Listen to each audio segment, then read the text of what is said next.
for us. Can everybody mute, please? Yeah. This is, as I said, a very special occasion for staff, which is the third oration, Dr. Sharda Menon's oration. And I'm going to talk to you now. It's a great pleasure and privilege for me actually to introduce Madam, as we very fondly call her. As far as we are concerned, there is no other Madam in this world. So if anybody in SCARF says Madam, it is only Dr. Menon.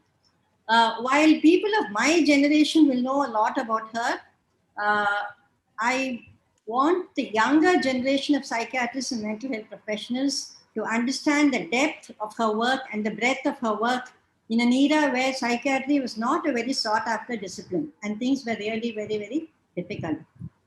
So I'm going to start off by giving you an idea about all that Dr. Menon has done. Can I have the first slide, please?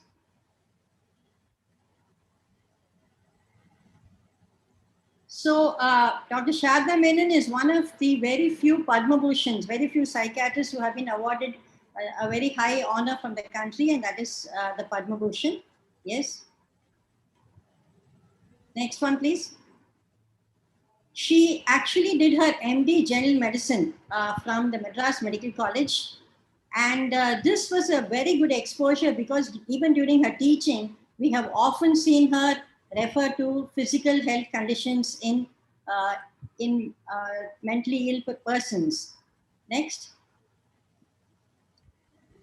And then she did her DPM in NIMHANS between 57 and 59.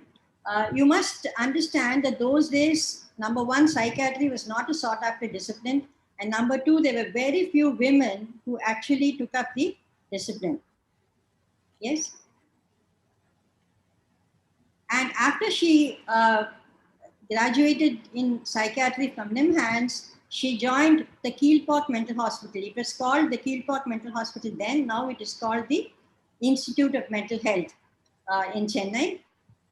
And she did many, many things which to modernize the hospital, not only as far as the structure went, but as far as the functioning of the hospital went. Yes. For example, some of a few things, it's really impossible for me to list out all that she has achieved during the 18 long years when she was superintendent of the hospital. But some of the most significant ones are inauguration of new wards in the hospital, inauguration of the outpatient block, occupational therapy, and also the psychiatric outpatient departments in all the district hospitals in Tamil Nadu. There weren't any before Dr. Menon put it to the government, and this was one of her major achievements. Yes. So she, at the IMH Chennai, she appointed professional social workers. There weren't many, but she trained them very well to do do their job. She started a daycare program. She started the vocational training center. This is something I know she's very proud of because she got all the improved patients onto what is called the BTC, which is still doing very well. And the bread made was used by all the state hospitals. And as I mentioned, she started psychiatry departments in district hospitals and OPDs in general hospitals. And she encouraged the entry of local community volunteers. Now we are all talking about so much of community integration. This was done by her many, many, many years ago. And she, of course, also modernized the kitchen and ensured quality of food. I know, because I have seen this myself. Next one. She was very particular about the quality of food that was being served. And I know that I have seen her serving food herself. I have seen her actually being there when food is served to the patients. So this is one of those days when the cooks went on strike, but Madam said, I will do it myself. You know, this is just one of the many, many occasions where she has emerged to be a very, very strong person. Yes. And then, of course, after her retirement from government, from IMH, she started SCARF along with some of us. And this was in 1984. The inauguration took place in 1985, where we had a very nice conference, and the governor of Tamil Nadu inaugurated it. Yes. And SCARF grew from one center, we grew into many centers. And it was largely Madam who got in touch with all the donors. And it was through her that we got the land in Mahabalipuram, we got the land in Thiruvarkadu. And we were able to also raise money for all these structures. Yes.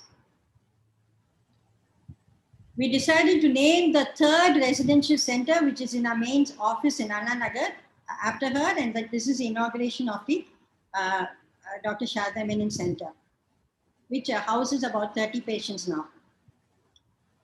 Yes. As you know, psychosocial rehabilitation was a leading passion in her life, even today, even not just then. Therefore, she was the founding member of the Indian chapter of the WAPR. Then Dr. Murali took over, and then others are doing it very well now. So this was the first meeting in 1990 at Paris, where they inducted her onto the international board. Yes. Awards have come her way, justifiably so. And this was a Padma Bhushan in 1992. Yes. We'll go fast now. This was a DSc from the Dr. MGR Medical University. This was with her, with Dr. Abdul Kalam. I must say that Dr. Kalam had the greatest regard for Dr. Menon. He has said that so openly. And this was during our 20th anniversary when Dr. Kalam was extremely happy to be with her. Yes.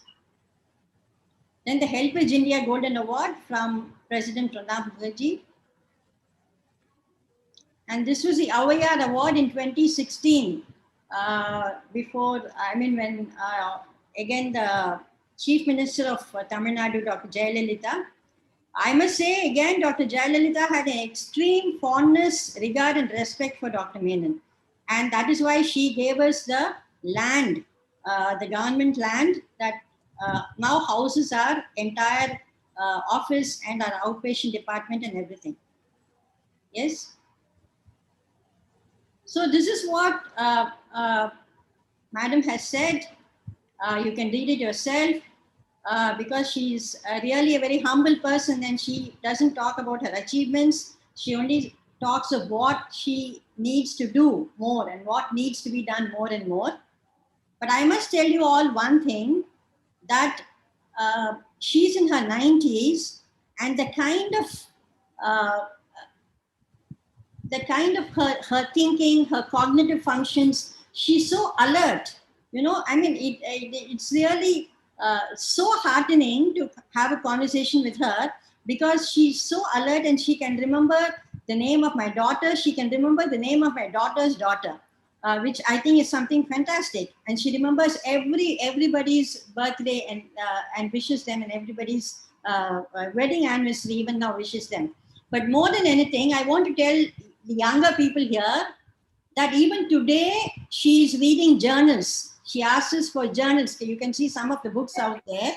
And one of my colleagues told me that she just barely 2 weeks ago that she has been reading on the gut and mental health. GUT, not guts. So the gut and mental health. And she had urged him to have a scientific program on looking at the relationship between mental health and the alimentary functions. So this is what she is. She's reading now, she's thinking now, she's attending webinars, she's going to be talking to us. So it is so true that when people say age is only a number, I think it is Madam who is the epitome of that statement. And ma'am, I wish you very good health, and you continue to read and continue to inspire us.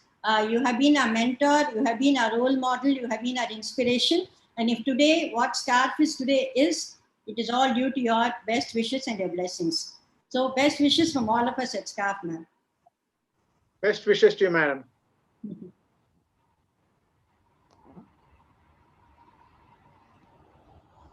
Thank you, madam. I think if it had been a physical podium, I think there would have been a standing ovation for this presentation now for madam. I think I have seen this presentation before. I have heard Dr. Tara talk about madam before, but Every time, it is like listening to the Ramayana and Mahabharata. Every time it is inspiring. Thank you, madam, for inspiring us once again. And now, before I hand over the proceedings to the chairpersons, I have the greatest honor and privilege of inviting madam herself to this virtual platform to speak to us. A very good evening to you, madam, and welcome to this virtual platform. I'm not able to see her.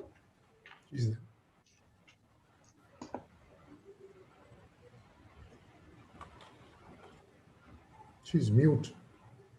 Ma'am, unmute, please. Ma'am. Madam, you're not audible. Could somebody help her out? Yes, now audible. There it is.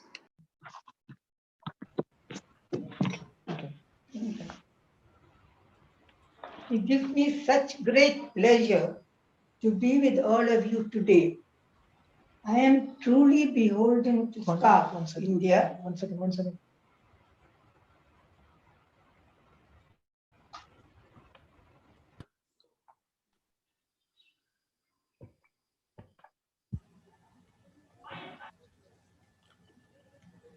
Are you audible now?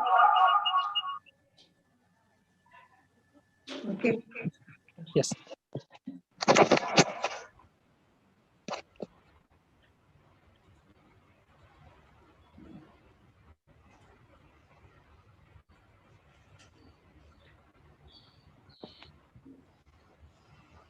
Yes.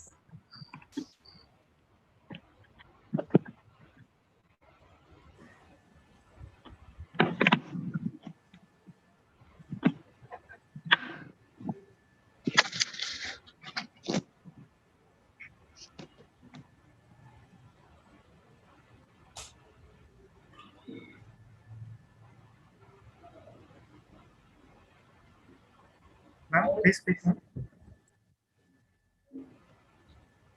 Please go ahead, ma'am.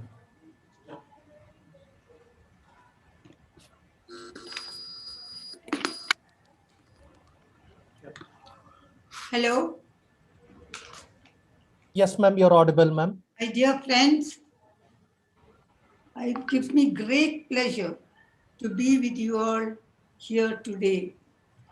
I am truly beholden to SCARF India for this delightful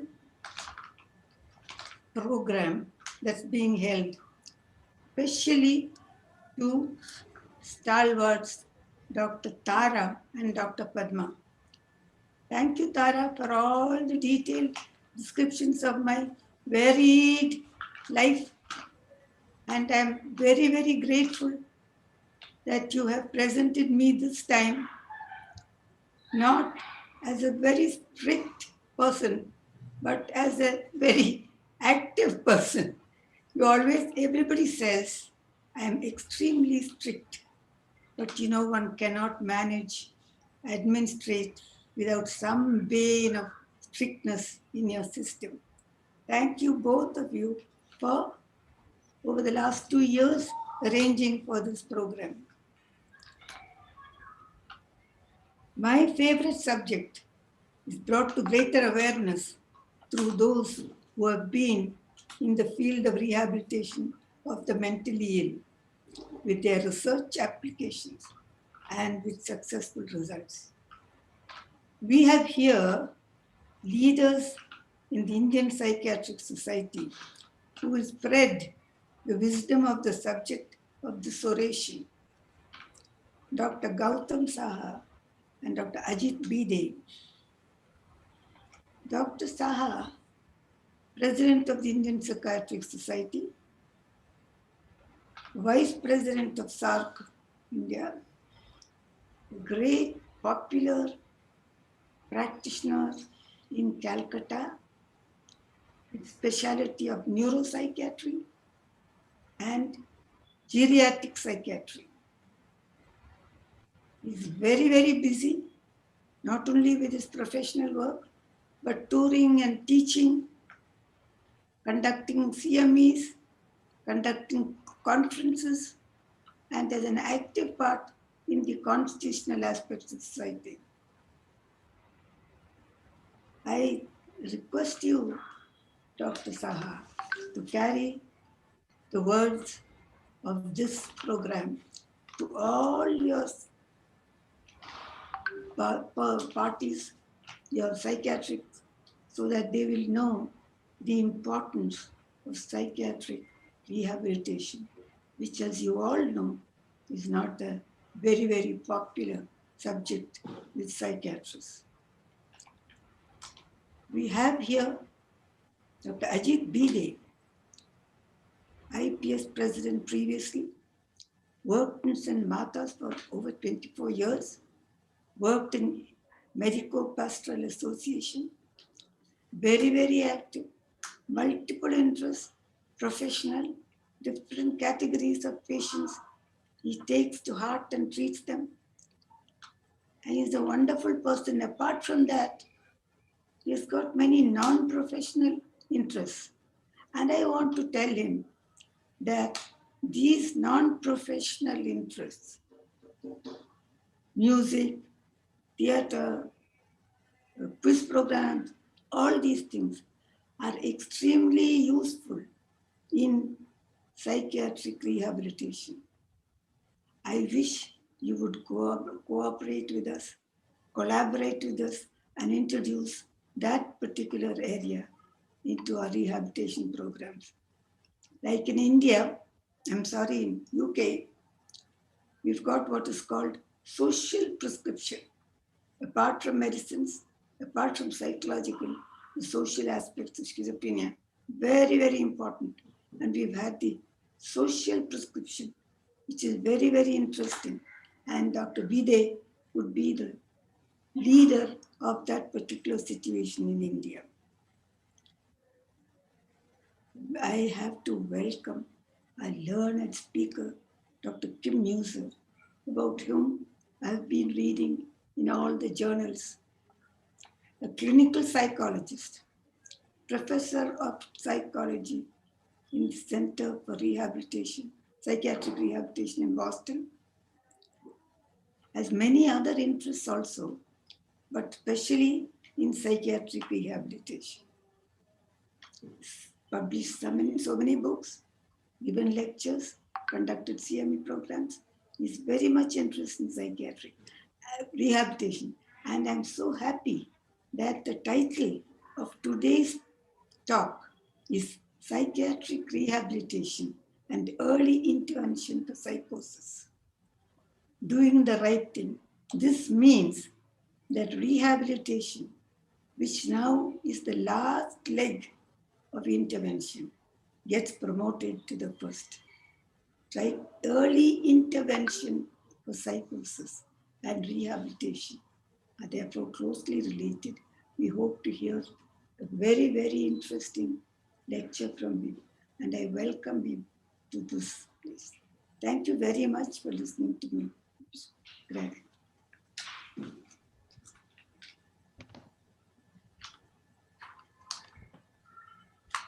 Thank you very much, madam. And as usual, it was a very inspiring and interesting speech. We always love listening to you. And she has also made my job easier. She has already introduced the chairpersons of the day. I welcome Dr. Gautam Saha to take over as the chair of this session. Over to you, sir.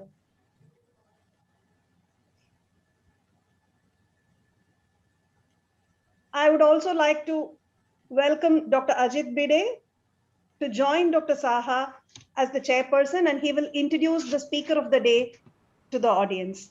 Welcome, sir. Thank you, Dr. Mangala. It is indeed a blessed moment for me to be with you all today to jointly chair the third Dr. Sarada Menon oration today with none other than our Dr. Ajit Bide, the past president of Indian Psychiatric Society. It is really great pleasure. At the outset, I must confess, the kind words from ma'am has really made my day. And I'm really so proud of myself today of listening So kind words from ma'am. I'm a bit emotional. It is really great day for me. I'll remind till my last breath. Dr. Sharada Menon, as we know, is 98 years now and was born in Mangalore, it was mentioned, and being in the youngest of 8 children. And she moved with her parents, her father being a judge in the Tamil Nadu, to Chennai for higher education and is an illustrious alumni of Women's Christian Medical College and Madras Medical College. Sarada ma'am is the first woman psychiatrist of India that obtained her post-graduation in psychiatry from Ulster Niemans. And we have already discussed, and Dr. Thara also mentioned that she was awarded with the highest national civilian award, Padma Bhushan, in the 1992, and her contribution to the society, for her contribution to the society. She has also received a special award of International Association of Psychosocial Rehabilitation. And regarding SCARP, it was in 1984, she, along with a group of philanthropists and mental health professionals, founded SCARP, which over the years has developed into a full-fledged research home. Decades of rich clinical and research expertise has evolved into a strong foundation for the imparting the training education to various mental health professionals with internship and the placement for training students of social work, nursing, OT, and the medical graduates to offering the PhD studies in mental health and social sciences. It is accredited to the National Board of Examination and is the WHO collaborating center in India. We are really proud to have an organization that provides temporary shelter, telepsychiatry, vocational training, mobile clinics, all aimed at the rehabilitation of mentally ill patients, along with the cutting edge of research. So it is really great that today we are present here and we honor our ma'am today. Along with, I must congratulate Dr. Kim Mercer for this oration, and thank you so much. I'm really proud to be here, and it is a great privilege for me. Thank you. Over to Dr. Mangala.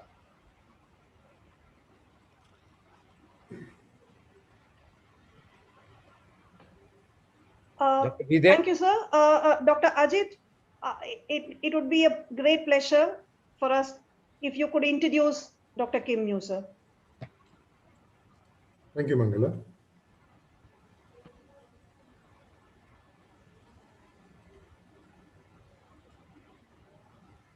I don't know why, but I wanted the limelight. Never mind. Dr. Kim Mew, PhD, is a clinical psychologist, as we already heard, and professor at the Center for Psychiatric Rehabilitation at Boston University. Professor Musa has many decades of work in the field of psychiatric rehab with a deep interest in family psychoeducation. And over here, I must mention that I have come across his manual that was an award-winning manual. It's called the Ken Book Award, where he has very feelingly written for the families of people who suffer from this quite often perceived as a devastating illness, schizophrenia. The treatment of co-occurring psychiatric and substance abuse disorders, psychiatric rehabilitation for serious mental illnesses, and the treatment of post-traumatic stress disorder. He has authored over 10 books and treatment manuals and has published extensively in peer-reviewed journals and has also many articles to his credit. Dr. Musa has also given numerous lectures and workshops on psychiatric rehabilitation, both nationally and internationally. I must say that I was reading about Dr. Musa online, having accepted Padma's invitation to chair this session, and I was very fascinated by the fact that he records that his first mentor was his mother, herself a clinical psychologist, who not very early in her life went on to do her doctorate. And it was she who was the inspiration for him in many ways to take up the field of clinical psychology. It is very fascinating that in his 7th grade, and then in the 10th grade, Kim started doing research in psychiatry. This is fascinating, and we rarely come across individuals who have been this devoted to the field that they eventually become masters in. Kim, it's an honor for me to be here to chair your session. I also want to thank Professor Sharada Menon for her kind words. And the last International Conference on Schizophrenia with SCARF, I had the occasion of taking a photograph with my arm around Professor Sharada Menon. Unfortunately, that's not going to happen today. I do hope that I can be there for your 100th year, ma'am. Looking forward to having you with us, even as you complete your centenary in a couple of years from now.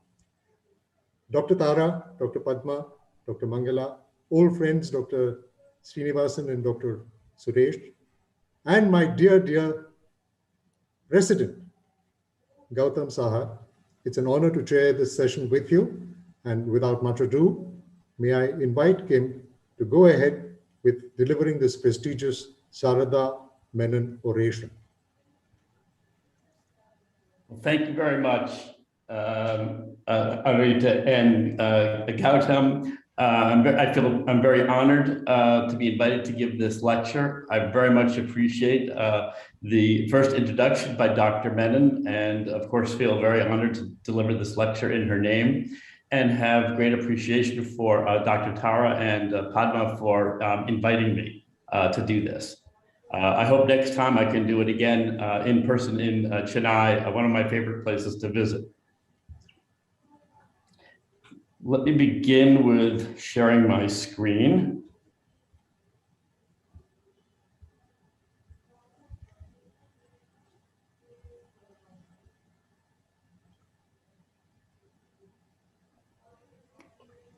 Okay, so we always begin presentations with disclosures.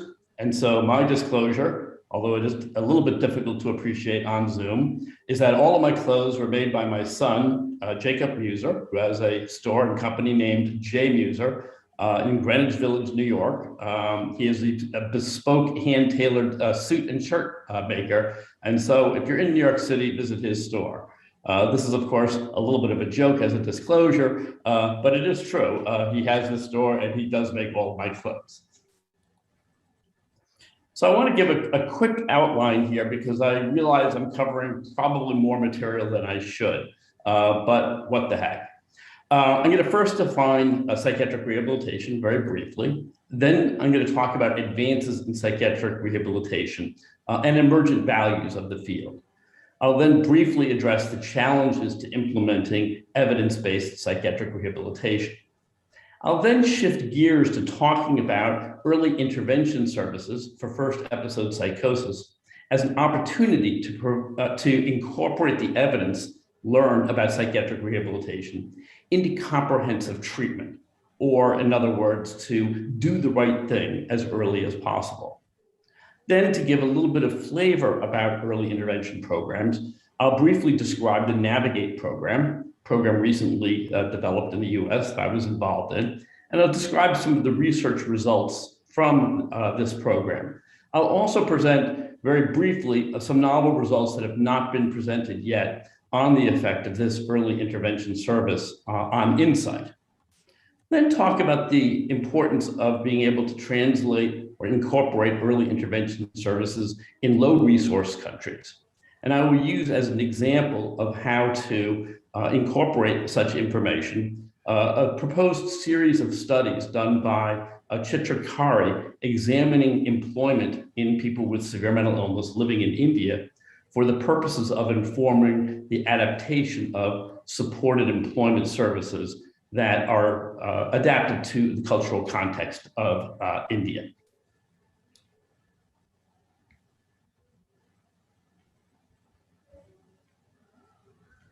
Sorry. So, definition of psychiatric rehabilitation. Traditionally, treatment and rehabilitation have been distinguished from one another in that treatment has been defined as focusing on symptoms and the course of the illness, whereas rehabilitation has been defined as focusing on symptoms. However, this distinction breaks down in severe mental illnesses such as schizophrenia and bipolar disorder, where impaired functioning is part of the definition of the disorder.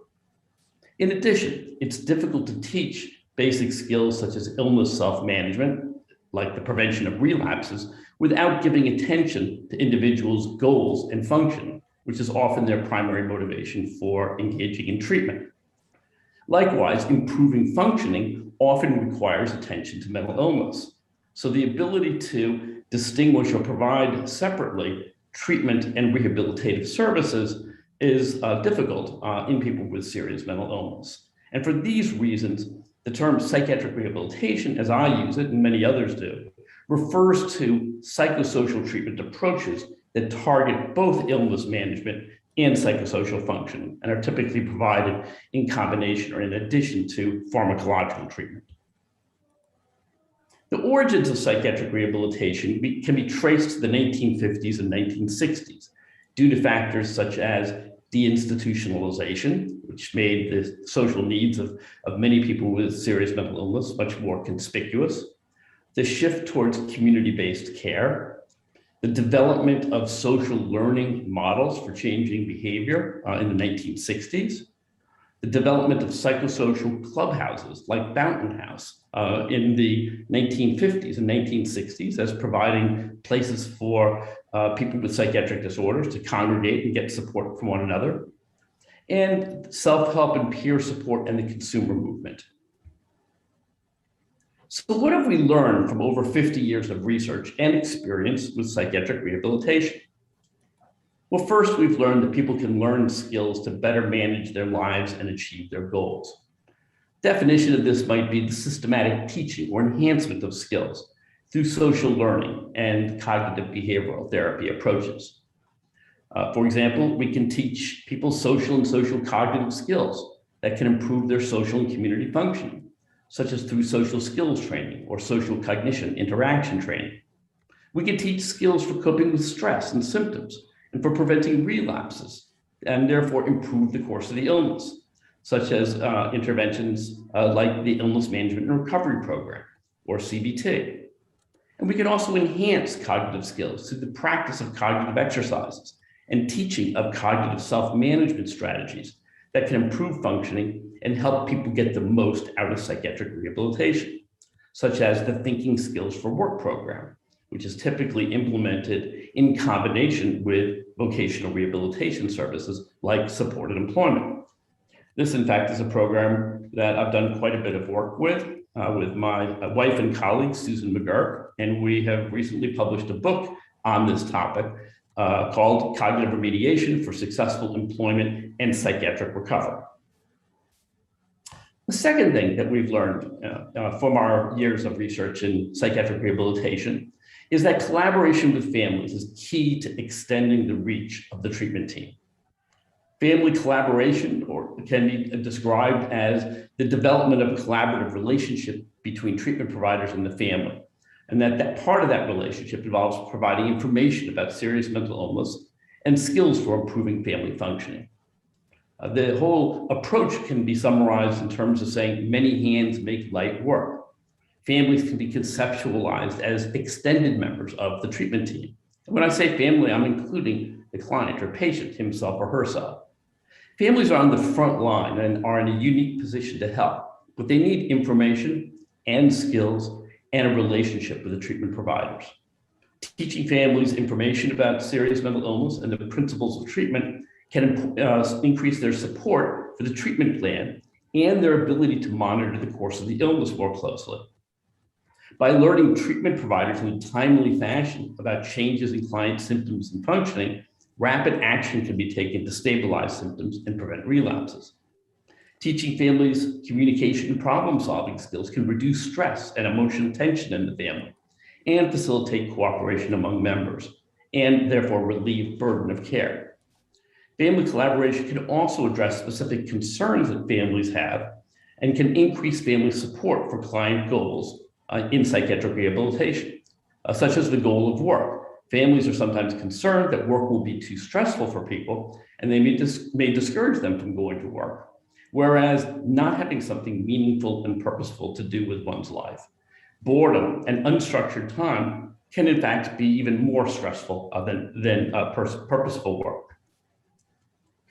A third thing that we've learned is that providing practical supports and assistance can improve the course of psychiatric illness and psychosocial functioning. The definition of this can be described as giving people practical help in the community as opposed to clinic-based settings. For people, and here are a few examples, for people with frequent or extended hospitalizations, shifting the locus of outpatient treatment from the clinic to the community and providing practical help for everyday living tasks like shopping and paying bills can stabilize housing, prevent rehospitalizations, and improve quality of life. And this is what's done in the assertive community treatment approach. For people who want to work, providing practical assistance in finding and keeping jobs can improve competitive employment outcomes. And this is the basis for IPS, individual placement and supported employment. And providing everyday living supports can help people live stably and independently in the community, as in supported housing. A fourth thing that we've learned is that psychoeducation is the foundation of empowerment for clients and family members to regain control over their lives. Psychoeducation can be defined as teaching people factual information about serious mental illness and its treatment in an interactive, personally meaningful style that enables them to integrate it into their own lives. Psychoeducation lets people know that they are not alone. It recognizes the individual's personal agency in treatment and that the management of serious mental illness is critical to the engagement of the individual, which therefore invests the person in their treatment. It's critical for shared decision-making. People can't make informed decisions without having the information about their condition and about the different treatment options. Psychoeducation is also necessary to shift from more traditional, hierarchical, and often coercive treatment approaches, as in, for example, the doctor always knows best, to more collaborative treatments that respect the expertise and experience of all of the people involved in the treatment team, including the client and family members. Psychoeducation lies at the course of illness self-management programs, as well as family psychoeducation programs. And it contributes to an improved course of the illness and may well also contribute to improved insight into the illness, which I'm going to talk about a little bit later. Treatment for comorbid conditions needs to be integrated into psychiatric treatment in order to maximize effectiveness.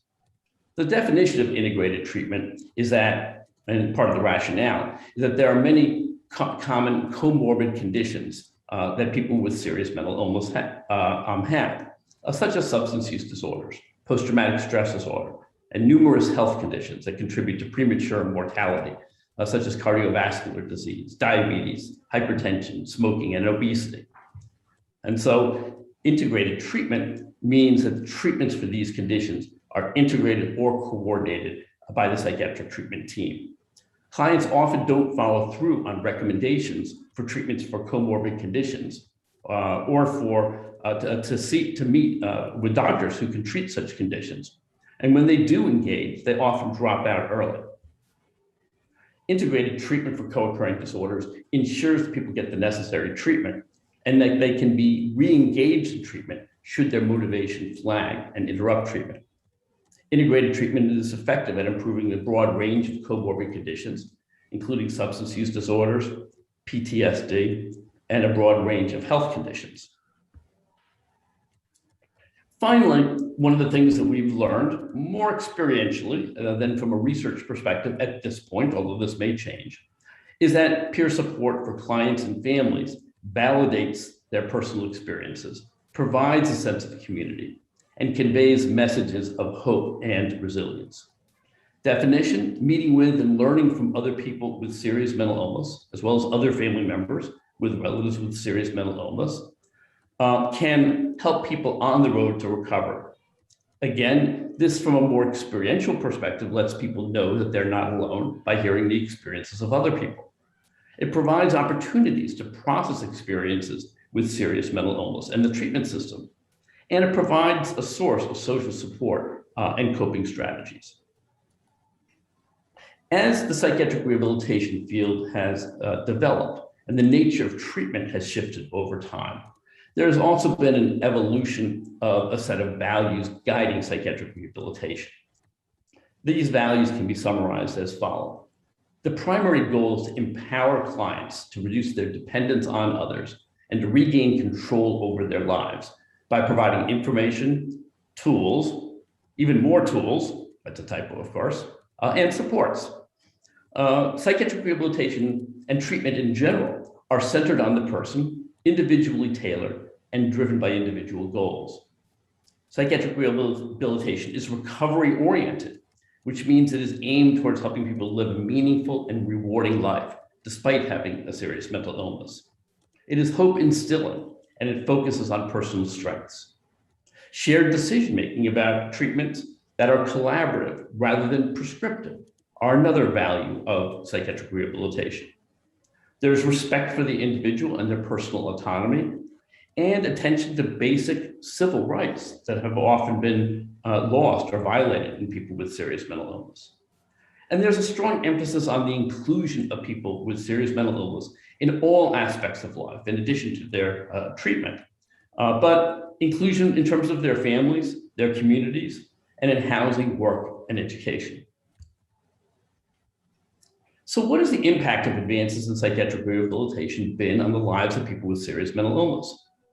There's been a reduction in long-term institutionalization, as many people with serious mental illness are able to live and be treated effectively in their community. Improvements in illness management have led to reductions in relapses, as clients and families partner more effectively with treatment providers and learn critical information and skills. There have been improved rates of employment and quality of social relationships for people who are able to access critical services. But many people are unable to access evidence-based psychiatric rehabilitation. Most treatment agencies don't provide the full range of effective interventions. And the gap between the evidence-based and real-world implementation of efficacious interventions remains large. So here I'm going to shift gears a little bit and to talk about the first episode of psychosis as an opportunity to get treatment right from the beginning. The first episode of psychosis is an important event in the lives of clients and their families, and effective treatment during this critical period, as described by Max Birchwood, could improve the long-term trajectory of serious mental illness.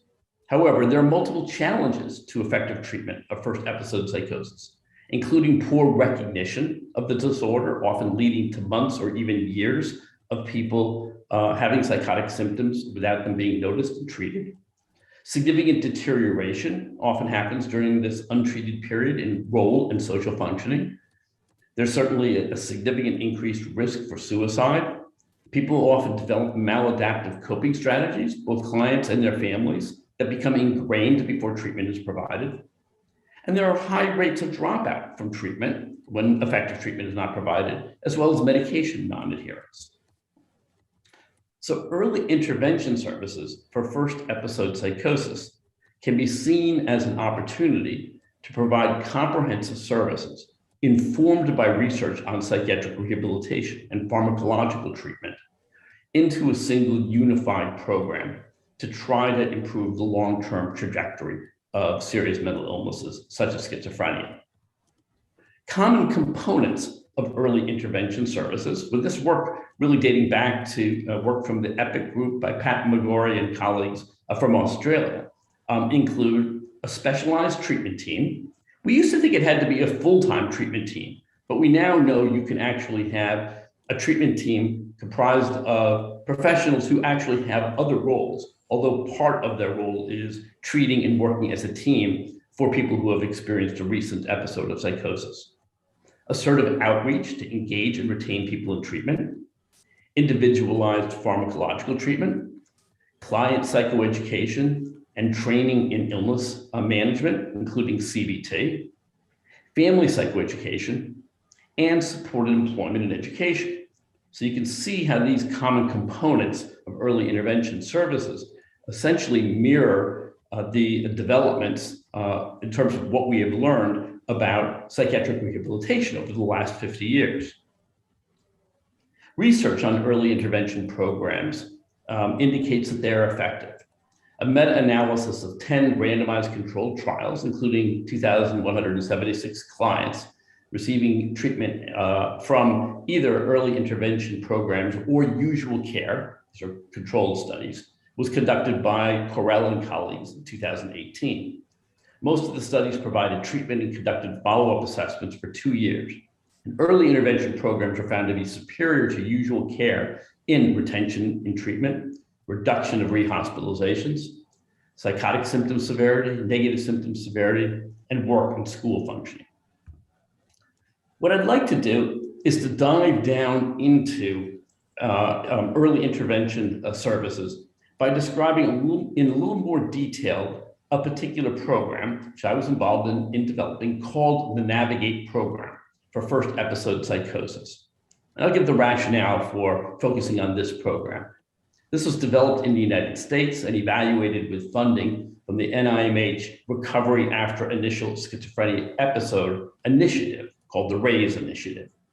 The intervention was evaluated in a large cluster randomized controlled trial, including 34 states and 404 clients who were randomized to either the Navigate intervention or usual care and assessed over a two-year period. The intervention has been rigorously standardized in 6 manuals, and these manuals are available online. The results indicated strong treatment effects across multiple outcomes favoring Navigate, which I will briefly review over the 2-year period. There's also now 5-year data, which I will not be presenting here, but that has demonstrated that the greater gains for the Navigate clients over usual care were maintained at the 5-year follow-up period. And this result is really the first early intervention service program to have demonstrated long-term maintenance effects following the end of a treatment at 5 years. Currently, there are 68 Navigate teams operating in the US and 13 Navigate teams in 4 different countries. So that's why I'm going to talk a little bit about Navigate. So let me describe it for you, and then a little bit about some of the findings.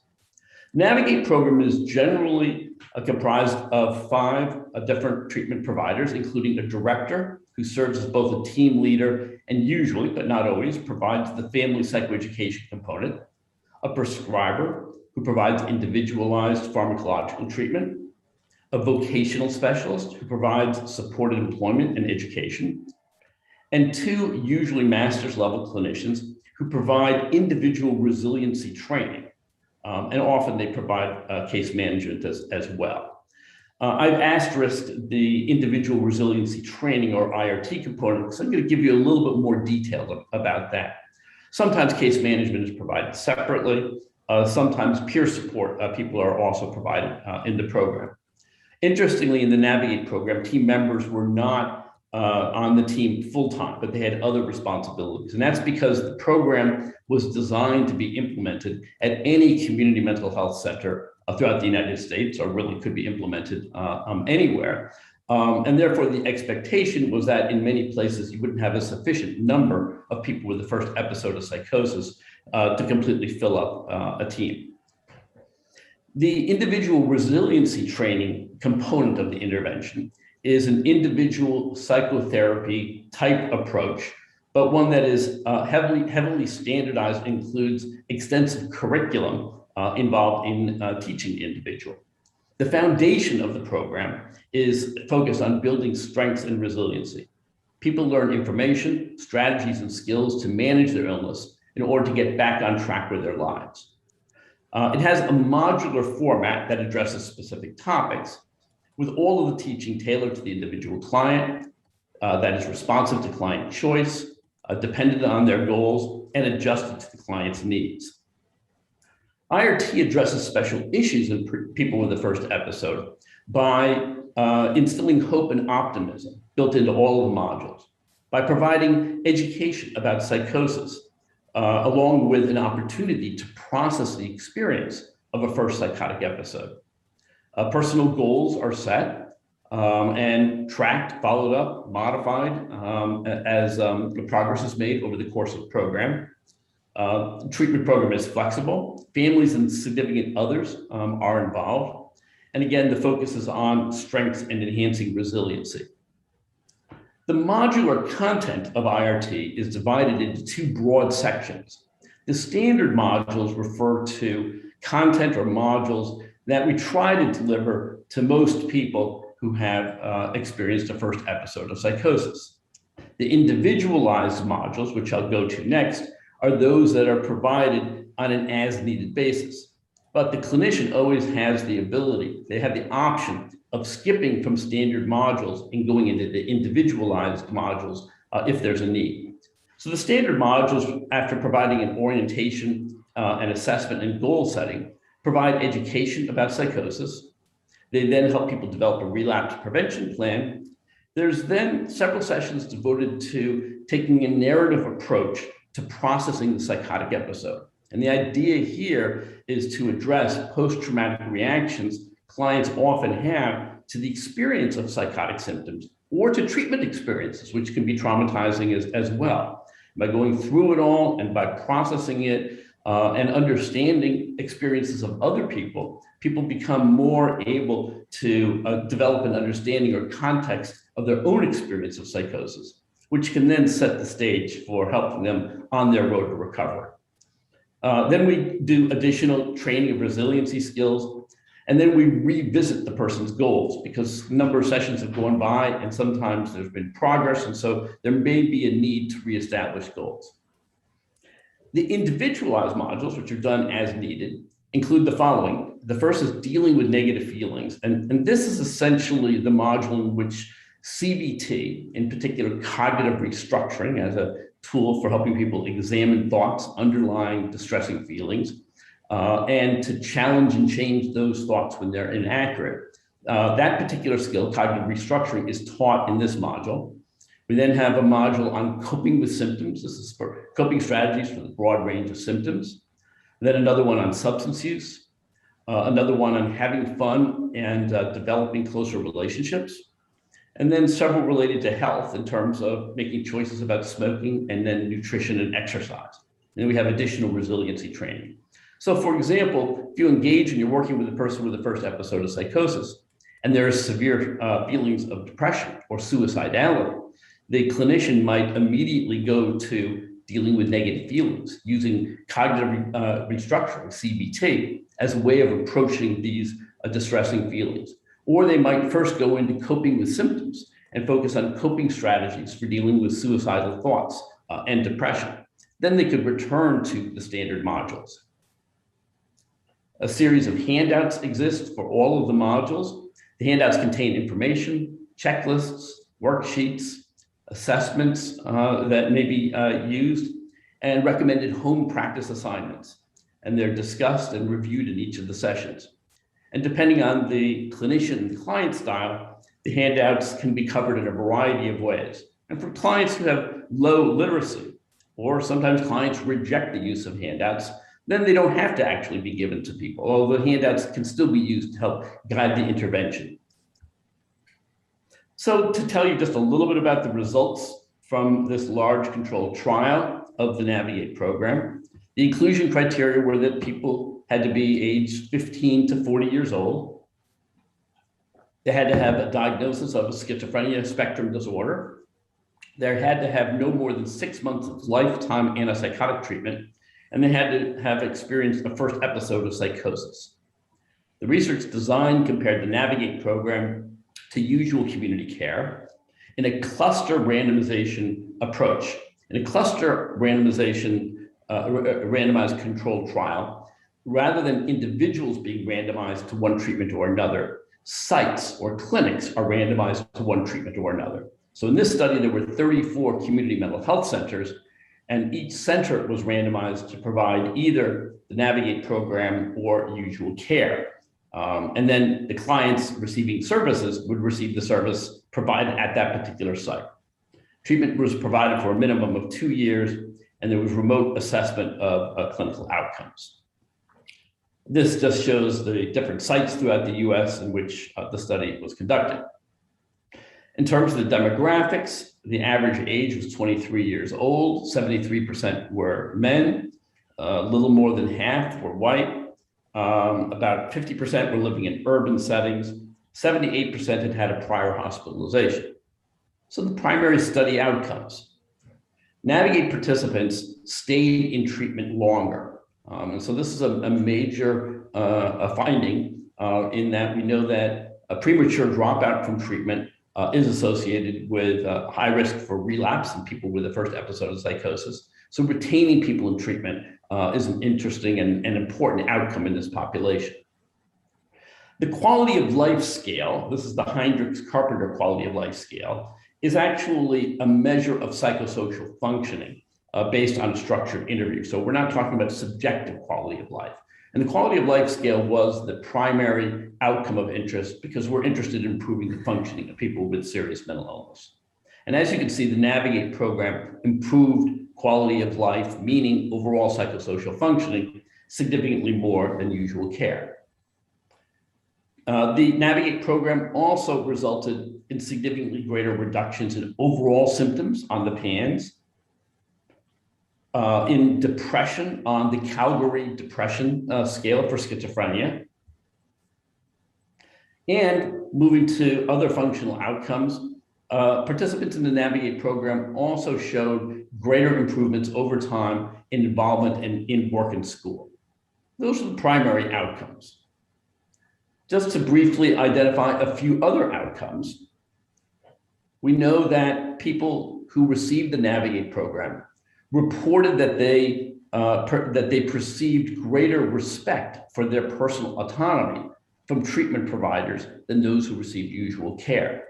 And this is really an important finding. Most of the subjective functioning findings from the study didn't show differences. But in this one, the perspective in terms of how much their autonomy was respected is very much in line with the basic value of psychiatric rehabilitation, which is very clearly articulated in the Navigate program, which is that shared decision-making is a goal. People need to be the directors of their own treatment, and their own personal goals is what needs to drive treatment decision-making. People in Navigate experienced fewer medication side effects or weight gain, despite the fact that they actually had better rates of adherence to medication. This is related to medication guidelines that emphasize lower dose and particular medications as frontline medications. There's actually greater improvement in cognitive functioning as measured with a neurocognitive battery at 1 and 2 years in the people who received Navigate versus those who received usual care, which is very interesting because there really were not formal cognitive enhancement or cognitive remediation interventions integrated into the Navigate program. Navigate was more cost-effective than usual care. And this is something I'm going to delve into a little bit more now, clients in Navigate improved more in insight into their illness than those in community care. And in fact, we assessed insight in this study just using the PANSS item on insight, which refers to insight into having a psychiatric condition that requires treatment, and then the incorporation of this insight into long-term planning for the individual. How much is the person's long-term plans informed by recognition of having a condition that needs treatment? And sorry about the colors here, they're a little bit hard to see, but what you can see is that there is a very significant drop from the baseline assessment to the 6-month assessment for the Navigate group, and then a little bit more of a drop in subsequent assessments up to 2 years. Whereas the control group actually shows no significant change over time in insight. Now, here's the interesting thing about this. Every outcome in the Navigate study that we have examined, including psychotic symptoms, negative symptoms, depression, and all measures of functioning, almost every one of those outcomes shows improvements in both groups from baseline to the follow-up periods, but the improvements are greater for the Navigate program. So I think it's very interesting that insight does not show that improvement over time that you see for almost all of the other dimensions of the illness. And I think it's because the effects of pharmacological treatment on insight, I believe, are probably fairly quick, quite immediate. Most of the people coming into the program had been on antipsychotics a month or two. And so the immediate benefits of antipsychotic medications on insight were experienced, and there were no significant changes in insight with usual treatment following that. So this is that there was greater improvement in insight over time. I also want to discuss something interesting, and this was alluded to by a previous speaker, that we know that based on prior research, the people who have better insight into their illness tend to have less severe symptoms. They tend to have better psychosocial functioning, but we also know that better insight is related to more severe depression. We know this in both first episode psychosis people as well as multi-episode psychosis people. So here's the interesting thing in this, the Navigate study. At baseline, the associations in the total sample between better insight and, I'm sorry, let me restate that. At baseline, associations were seen in the full sample between better insight and less severe symptoms, better functioning, but worse depression and worse subjective well-being. So in other words, at baseline, we found what many, many other people have found, which is that insight is associated with less severe symptoms and better functioning, but more depression and lower subjective well-being. However, at 6 months, these same associations were not seen for the Navigate program, whereas they were seen for the control group. And in particular, what I'm going to show you in a moment is that the relationship between better insight and depression and well-being was no longer significant in the Navigate program, whereas it was significant in the usual treatment group. So what this is, this shows the correlations between insight at baseline and 6 months. Now, baseline, it's combined for the two groups because they didn't differ because nobody had gotten any treatment. And you can see everything is significantly correlated. And you can also see that most of the things are correlated in the expected direction. So that for the PANS, positive symptoms, negative symptoms are all more severe in people who have more impaired insight. A high number on insight means that the person has impaired insight. So the correlation of 0.342 on the PANS means that more severe scores on the PANS were related to more impaired insight. So if you go down, what you can see is the Calgary Depression Scale. So the more insight that people had, the worse depression that they had. And then if you look at well-being, 0.133, the more insight that people had, the worse was their well-being. At 6 months, these same associations were found for the treatment as usual group. However, at Navigate, look at the relationship with the Calgary Depression Scale. It went from 0.144 to 0.034 for Navigate. In other words, a significant reduction in the association with depression. And look at well-being. It went from 0.13 to 0.85. So in other words, participants in Navigate, where they were able to learn strategies for coping with depression, they were able to learn how to process their psychiatric illness and reduce negative stigmatizing beliefs about the mental illness. These individuals both gained insight into their mental illness, but no longer felt bad about themselves for having a major mental illness.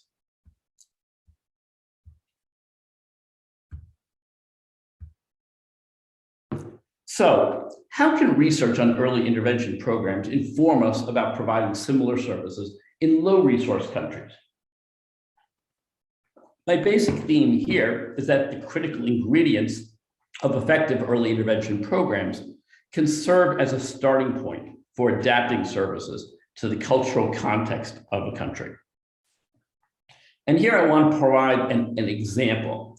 And in doing so, I want to highlight recent research conducted by Chitra Kari, who now has her PhD, on employment in people with serious mental illness. And the aim of the study was to inform the adaptation of supported employment services to the cultural context of India. 2 studies were conducted by Chitra Kari, and this was in partial fulfillment of her PhD in psychiatric rehabilitation, rehabilitation sciences at Boston University. And Susan McGurk was the chairperson of her dissertation, and I was also on the committee.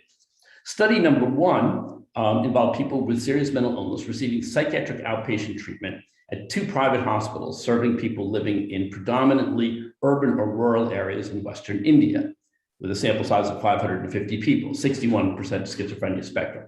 And study 2 evaluated people with serious mental illness receiving psychiatric outpatient treatment at a public hospital located in a predominantly urban area. The sample was 150 people, 92% schizophrenia spectrum.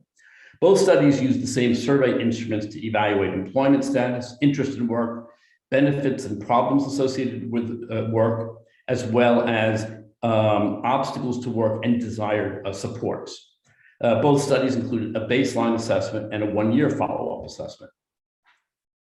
The research questions essentially address what were the rates of employment among people receiving private versus psychiatric services? What were the rates of employment? What types of work were most common? What were the benefits and problems related to work among employed people? What was the role of the family in helping relatives find work? How many people were not employed? And of those, how many wanted to work? Are the rates of employment, unemployment, and interest to work consistent over a 1-year period? And what are services that people who want to work desire?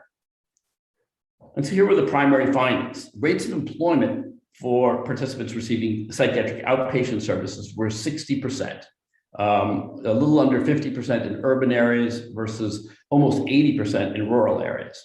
Rates of employment for participants receiving public outpatient services were 40%. Work for family businesses was common, especially for people living in rural areas. But families also played a critical role in helping a member find work through social contacts. Most unemployed people were interested in work, between 77 and 91%. Work status was stable over the 1-year period, as was interest in work, with most participants either working at both assessments or not working at both assessments. Although participants who were interested in working were more likely to get a job later than those who were not interested in working at the baseline assessment, the vast majority of them remained unemployed a year later, over 80%. A little bit more, work was perceived as both meaningful and therapeutic to most people who were employed. Employed participants identified problems related to work, including symptoms, coping with stress, and cognitive difficulties. The most common barrier to work for unemployed people was finding a job. Help finding a job was also the most common support desired by participants who wanted to work. And participants who wanted to work also wanted assistance managing cognitive challenges, coping with stress and symptoms, and dealing with medication side effects. So what are the implications for vocational services in people with serious mental illness? The individual placement and support, IPS, model is the most empirically validated model of supported employment, and also the most empirically validated model of vocational rehabilitation for people with serious mental illness. IPS is typically provided by an employment specialist who focuses only on helping clients get and keep jobs. The employment specialist works with other members of the client's treatment team to integrate vocational and other services. The core principles of IPS include focus on competitive employment as a goal. Eligibility is based on client choice. And what this means is that the only requirement for somebody to get into an IPS program is that they say, I want to work. Doesn't matter if they have substance use problems or lots of psychotic symptoms or cognitive impairments. If they want to work, they can be in the program. The third principle is rapid job search. Usually begin looking for a job within the first month or 2 of participating in the program. And upfront skills training is not done, although skills training may be done along the way, it's not done in preparation for the job search or other vocational services. Supported employment services are integrated with mental health and vocational services. There's a focus on client preferences in terms of types of job, but also in terms of disclosure. Clients may choose not to disclose to an employer, in which case the employment specialist plays a behind-the-scenes role in helping the person look for jobs and prepare for them. The employment specialist is involved in systematic job development in the community, and time unlimited supports are provided. In other words, when somebody gets a job, that's not the end of the employment specialist's job. The person continues to provide supports aimed at helping them learn how to perform the job as well as possible, dealing with any problems that come up. And if needed, if the person needs to leave the job, gets fired, or walks off, helping them find a new job. So let's consider the potential adaptations of IPS in the context of India. In India, there is no treatment team for most people with serious mental illness. And therefore, any critical services related to illness management would need to be provided by the supported employment program. So here's an adaptation from having employment specialists focus only on work. And although there are no formal treatment teams in India, families are very involved in most clients' lives. I've certainly been to clinics in India and very impressed by people invariably coming with their family members. And so the role of families needs to be capitalized on in an adaptation of IPS supported employment. And potential adaptations for IPS supported employment would include collaboration with families of people with serious mental illness who want to work. I want to say that the IPS program certainly encourages collaboration with families, but it's not formally built into the model. It's not part of the fidelity criteria or the expectation that all employment specialists establish and work closely with families. A second adaptation would be the integration of psychoeducation and illness management into supported employment services and provided at the level of both the family and individual client. And then a third would be the incorporation of teaching of cognitive self-management strategies into supported employment services. To define what we mean by cognitive self-management strategies, what I'm referring to is self-management strategies that can improve people's cognitive functioning in the day-to-day moment. And there's a wide range of different strategies, such as repeating back verbal information that you've been told in order to facilitate attention and the encoding of the information, being organized in terms of using schedules, prompts, reminders, removing distractions when one is trying to focus on something, and so on and so forth. So the conclusions are advances in psychiatric rehabilitation have substantially improved our ability to treat serious mental illness and to enable people to live rewarding and meaningful lives. Despite this progress, comprehensive evidence-based treatment is frequently unavailable. Early intervention services for people with a first episode of psychosis represent an opportunity to capitalize on the evidence by delivering effective treatment at a critical point in the illness, or to do the right thing. Research on early intervention programs, such as the Navigate program, demonstrates significant clinical and functional benefits over usual care. The constituent elements of early intervention programs can serve as a starting point for adapting such services to low-resource countries, as in the case of adapting IPS-supported employment to the cultural context of India. I want to thank three people who gave valuable input into this talk. Longtime colleague Susan Gingrich, Chit Chakari, who I continue to work with, as well as with Susan, and she's returned to India, lives in Pune, and my wife, Susan McGurk. And at the end of the PowerPoint are some selected references for things referred to here. So thank you very much. Maybe I'll stop sharing the screen and return the session to the moderators. Thank you, sir, for wonderful talk. It was a oration. It was really great. And you have aptly mentioned the family support, community support, psychoeducation, peer support. All these things are so important regarding the rehabilitation, and especially the value guiding psychiatric rehabilitation. What you have mentioned is really great. Impact regarding the impact of the rehabilitation reduction. One sec, you're welcome. Reduction of the long time institutionalization or hospitalization, and also it improved the illness management. As you mentioned, it is also very good. And early intervention of the first episode psychosis, especially the individual resilience training. What you mentioned is definitely improve the outcome of your any treatment, and also it includes the in the greater aspects of the rehabilitation. And your study also showed what you have told.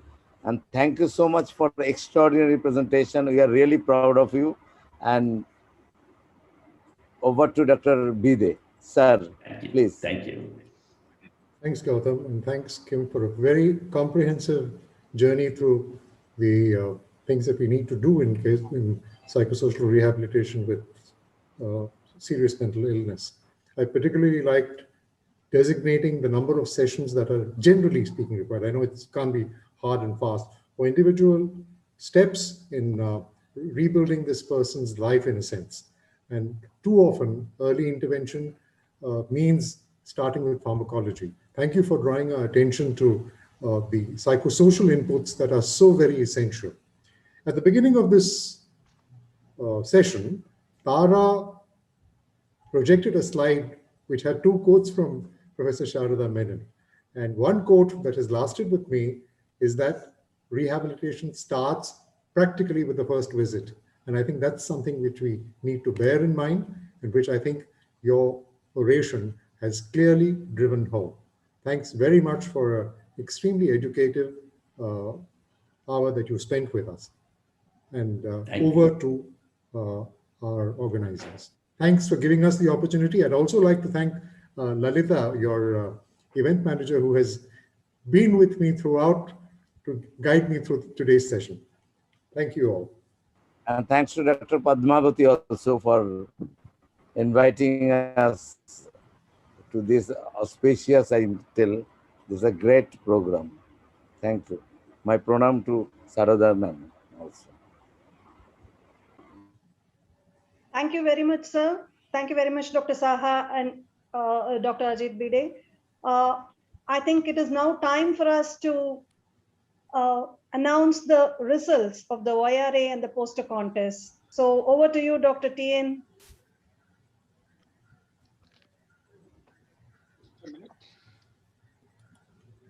Thank you very much. Are you able to hear me? Yes, sir. Thank you very much. We had a fantastic session. It's nice to see Kim after a long time. I don't know whether Kim remembers meeting me with Susan at the King Edward Lookout for his marriage. Good to see you, Kim. I was one of the witnesses. Today's session was very good, and nice to see Madam there. We usually meet every year. I go there. Last 2 years I have not been there, so it's good to see Ma'am there on the screen. Today we had a very interesting session, and so nice to see the current young researchers being so confident and so forthcoming and participating in this sort of conferences. As I said, the Young Researchers Award, the reason for its success is your participation, all of you who submitted the papers and all of you who presented today.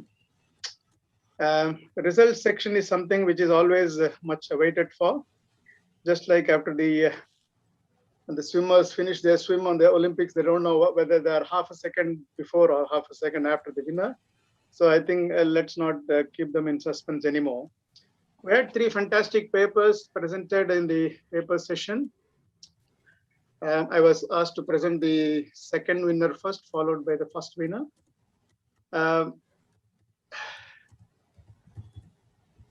We had a very interesting topic about knowing where the issue of managing physical morbidity in people with mental illness is there. And we looked at the very sensitive topic of how the professionals actually deal with the job. We always, many times, blame the clients for not following the systems or not motivated to do things. But you also note that the lack of motivation and action can also be partly lying with the professionals themselves. So the second prize for the paper presentation, YRA award, goes to Suhavana Balasubramaniam, who presented on the exploring barriers, confidence, and knowledge of mental health professionals. Congratulations to you, Suhana. Thank you, sir. The first prize goes to a very interesting and sensitive topic which Swarna Buddha Nayak took up on superstition. Usually superstition is taken for granted, but he explored it. He presented a paper on exploring how superstition can have a role in mental health, understanding mentally ill people and their treatment. So the first prize goes to Dr. Swarna Buddha Nayak on the paper on superstition and the development of the instrument in Karnataka. Thank you, sir. Congratulations, Dr. Nayak. Thank you, sir. Then we come to the posters. Even before we come to the posters, I would like to thank again Dr. Suresh Kumar for chairing the session. Chairing the session sometimes is very difficult when you have these online difficulties. Both the chairpersons has managed it quite well and were very supportive of the speakers. It was very nice of them. So thank Dr. Suresh Kumar for chairing the YRA session on papers. And also the two judges, Dr. Kannan and Ashok, who promptly provided me their ratings, which has been quite difficult for them to rate things because when there is a close competition, it's difficult to know how to score any of them in an unbiased way. In the poster session, before announcing the winners, I would like to thank the chairperson, Dr. Menon, for conducting the poster session in a very effective way and very interesting and very probing questions put to them, and the marking and the judges who judged the papers, the presentations. I think Dr. Menon and Dr. Udupa.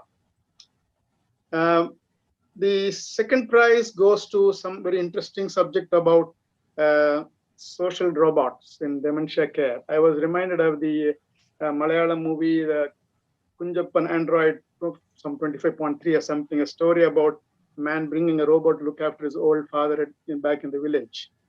Nirupama Natarajan got the second best poster presentation on a paper on social robots in dementia care. Congratulations, Dr. Natarajan. Thank you very much, sir. The first best poster award goes to Dr. Bishwa Ranjan Mishra from AIMS Bhubaneswar on comparing maintenance CT and clozapine and its regional cerebral blood flow correlates. Congratulations, Dr. Mishra.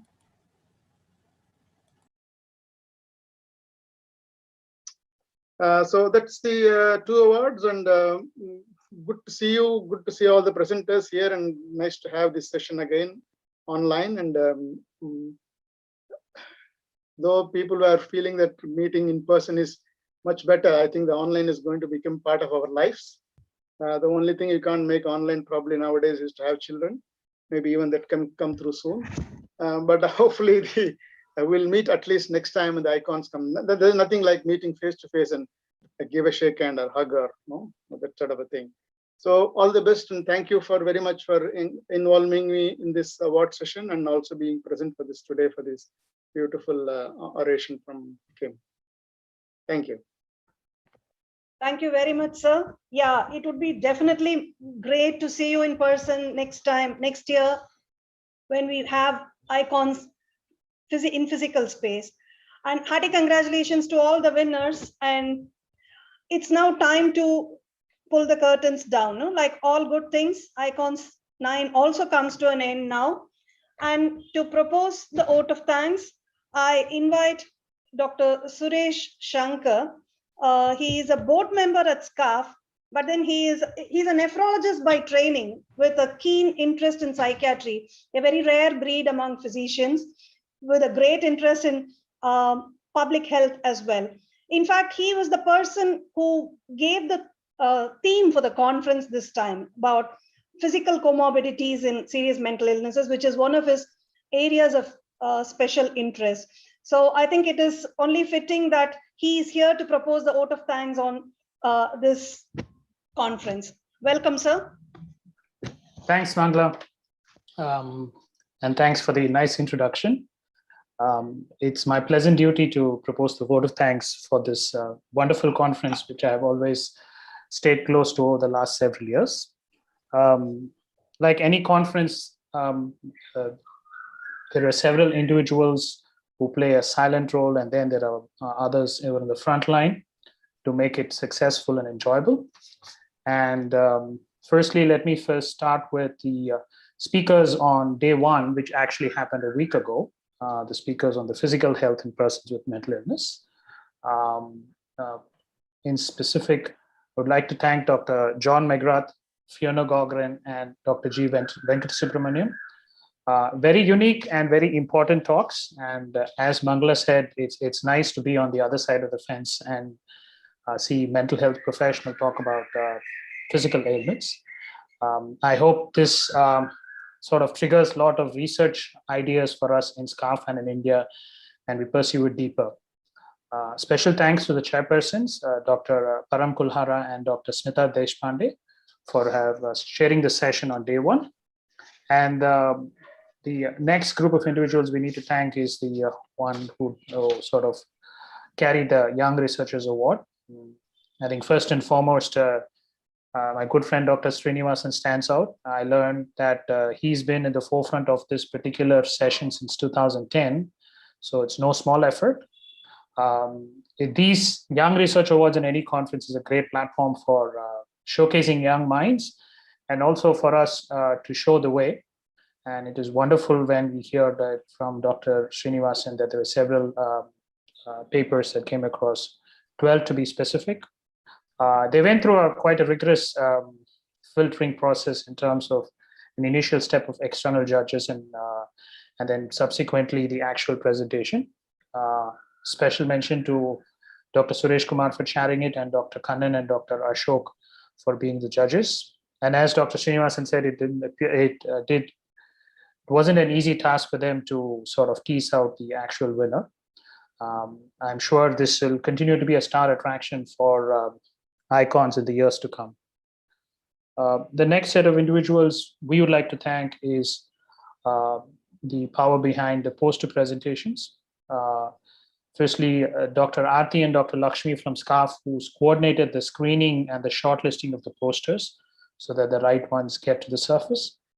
And then subsequently, we owe thanks to Dr. Vikas Menon for chairing the poster session, and Dr. Jayakumar Menon and Dr. Suma Udupa for judging the posters. Next, I must move on to the Sarada Menon oration, which I listened to today from Dr. Kim Muser. For a non-mental health professional like me, and what was echoed about Dr. Sarada Menon's views, that it was quite an eye-opener that psychosocial rehab plays such a powerful role right from very early part of the illness.